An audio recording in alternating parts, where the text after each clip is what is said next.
Super Mario 3D World is one of those games that we all knew would end up on the Switch. A little later than I thought, at least. I figured this game would have came out in 2018 or 2019, since a lot of Switch ports were coming out then. But now the Switch has almost every 3D Mario game on it, which is great, but obviously it's missing Galaxy 2, which is pretty lame. I actually owned a Wii U and got this game for Christmas the year it came out. Man, I can't believe this game is almost 10 years old. I remember enjoying it. It was like my third Wii U game and it was a new Mario. But when it came out, it was just kinda because it was the Wii U and we were expecting a new 3D Mario like Galaxy or Sunshine, so it kinda just seemed like 3D Land HD with nothing special. But I was 12 when it came out and I haven't really played the game since then. The best way to describe this game is that it's just fun. Whether playing alone or with friends, it's a really charming time with great level design. There's 8 worlds in the game and there's a few bonus ones once you beat it. The overworld is really nice. You get to walk around freely in these little hubs, and they all have a bunch of little side stages to do that differ from the main stages. The biggest being the Captain Toad stages. You probably know what they are by now, but they're fun little puzzle stages where you play as Captain Toad, but the catch is that you can't jump. They're a fun change of pace and help you get green stars. People like these so much that it got its own game. I've never played it, and I probably never will, but it does make sense that this little gimmick was turned into a full game. Other things you can do are like enemy rushes and mini bosses, challenge rushes all for green stars, and these little item houses like Mario 3.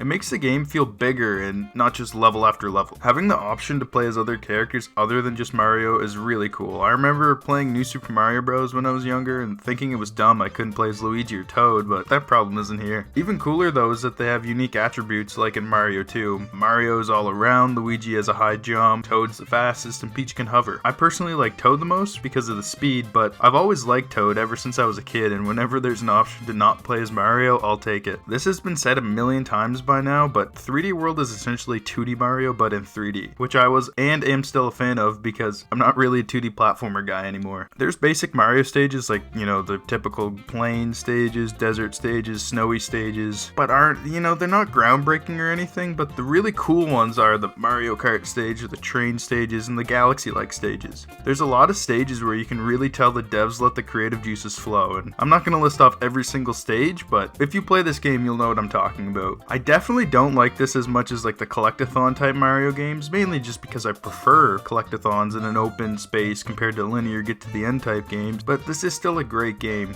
One of the best aspects of this game is the soundtrack. This game sounds phenomenal, both from like sound design wise, but also the music. It's super jazzy and it's the best.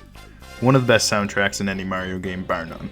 Either way, if you like 2D or 3D platformers, this is definitely a game I recommend. As a single player game or a multiplayer game, it's definitely worth the pickup and one of the best Wii U games to be ported over to the Switch for sure. This game aged really well. At its initial launch, it was underwhelming and seemed like a whatever game, or port of 3D Land like I said earlier, but that was mainly because we wanted a 3D Mario, which we got in 2017 with Mario Odyssey. So since we got that traditional 3D Mario game, this game is able to shine and really gets to be seen as what it is.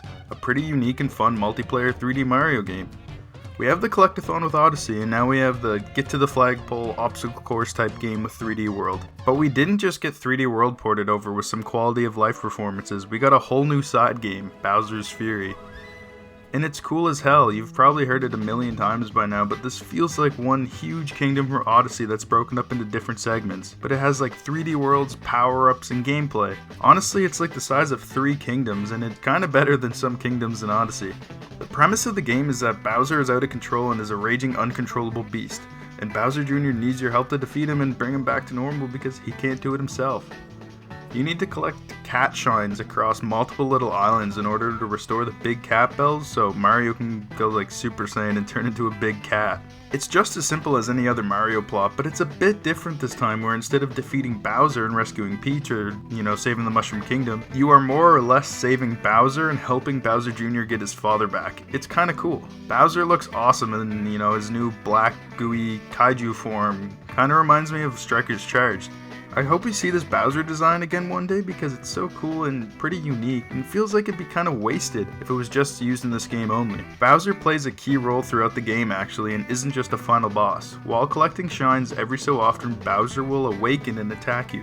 You either have to just avoid it until he gets tired, collect a new shine to turn on a lighthouse, or temporarily defeat him as, the big cat Mario. It may seem like it could be annoying, almost like he's interrupting the game, but it's actually really fun. His presence makes the game really intense and actually unlocks alternate routes or new shines. Collecting the shines is just as fun as collecting moons. I'd say each island is most similar to 3D World stages, or the Grey Warp Pipe moons in Odyssey. They're linear, but they also have multiple objectives in them, making them similar to, worlds from Odyssey or 64. Basically, think of the world you can explore in this game as a combination of every 3D Mario game, but it's most like Odyssey and 3D World. There's 12 islands, all with 5 shines each, and there's shines in the overworld, so despite its short runtime, it doesn't feel like it's lacking anything. Each island has a little gimmick like flip panels, or the skate, or clear pipes. Just like Odyssey, each island has a few shines that are the same. My only problem with it is that the environments are kinda dull. They're all a little boring and not special or anything, but they definitely have variety with one another. If they use this type of exploration but with more distinct and creative island designs, it'd be super cool. They're all kinda boring and not special or anything, but they definitely have variety with one another. If they use this type of exploration but with more distinct and creative island designs, it'd be super cool. Another thing that'd be cool is if they could do the whole kingdom thing from Odyssey, but they're all on the same map, like all the cat isles. This definitely gets me hyped for the future of 3D Mario. If Nintendo were to release an Odyssey 2 that was the exact same as the first, but with new kingdoms, I would be okay with that. But if this is the groundwork for the next main series Mario game, I am so down for that and would much prefer that to just Odyssey 2. 3D Marios tend to be some of my favorite games, like mainly Sunshine and Odyssey, but I think if this is the groundwork for the next Mario will be one of my favorite Mario games. It is quite short though, roughly around 4 to 8 hours, but that's fine with me considering it's attached to a full-fledged game.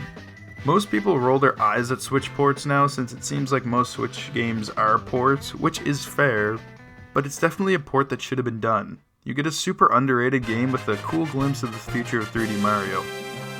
If you're a fan of 3D Mario games, like I am, I can't recommend getting this enough. It's fun, interesting, and really promising for the future of Mario. Well, that was a bit of a shorter one. I like doing these shorter types of videos on games that I don't love. I don't love this game, but it's just a new game I played and I was like, alright, I feel like making a video. I would really appreciate it if you like, subscribe, do all that shit. I hope you have a great rest of your day or evening or, whatever you're doing. Cheers.